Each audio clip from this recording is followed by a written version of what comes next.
Now, the Bucs did host an intriguing quarterback prospect. This is with Jalon Daniels, who was mentioned earlier in the show, from Kansas, a 6-year senior. He's 23 years old. That's a lot of years. That's a lot of football, gentlemen. That is a lot of football and a lot of experience. But 9,282 passing yards, 67 touchdowns, 31 interceptions, 1,000. Did you just do the 6-7? No. Okay. I was just making sure. Just making sure. Didn't know what that was. I would never do that. Yeah. Okay. I've seen you do it in person. We've done it in person together. So, yeah, you would never. That would never be you. It's 2026 New Year. Yeah. Yeah, I mean, he's coming in 2022, 22 touchdowns, 7 interceptions, and then 2023 had an injury and only played in 3 games. 2024, 14 touchdowns, 12 interceptions, and then 2025, 26 touchdowns, 7 interceptions, some improvement there. But accuracy, anticipation, reading defenses is not his strength, River. No, he looked really promising after that 2022 campaign, like he was going to be one of the next big things in college football, the quarterback position, and it did not come to fruition. Yeah, probably going to get undrafted, but you look at talent, you look at what happened in 2022, and you probably think, how can I get him back there? And if I could, and if I can get him for cheap, like you would at UDFA, it would cost nothing to bring him into camp. Why not take a chance on that? So I think a lot of teams are interested. I know that he visited with the Chiefs. He's talked with a lot of other teams as well. I think the Bucs are probably still just curious, what happened there from point to point B. But yeah, turnover prone for sure.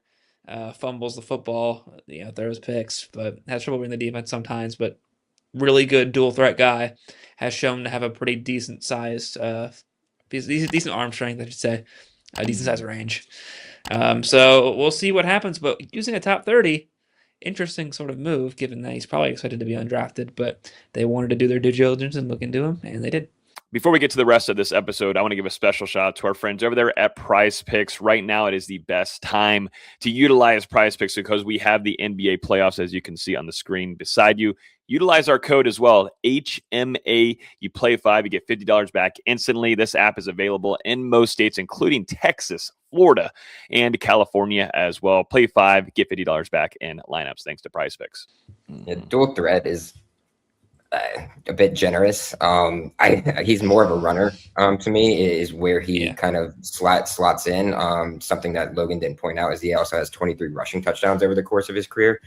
Or maybe even in the previous 2 seasons. I'm not sure, totally on where those lie, but I did write an article about him the other day for the Commanders. So yeah, dude's got legs for days, and he will keep running like Forrest Gump at the University of Alabama. Like that's the type of guy he is. He's not going to stop.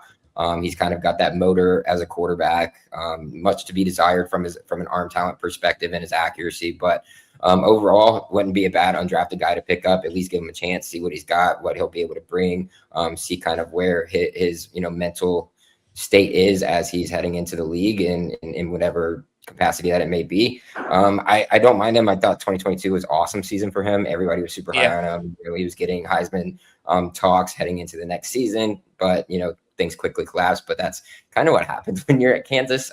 So it's really hard to. It can never be too good.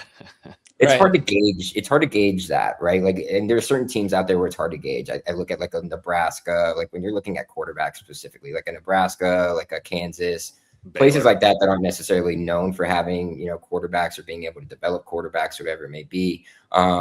It's kind of hard to gauge, right? So it would be interesting to see what happens if the Bucs were to take him or were to sign him undrafted, but he'll get a shot in the NFL one way or another. Yeah. Hey, see what he can do in a camp, make some things interesting. Why not, right? So there certainly have some interest there on Jalon Daniels.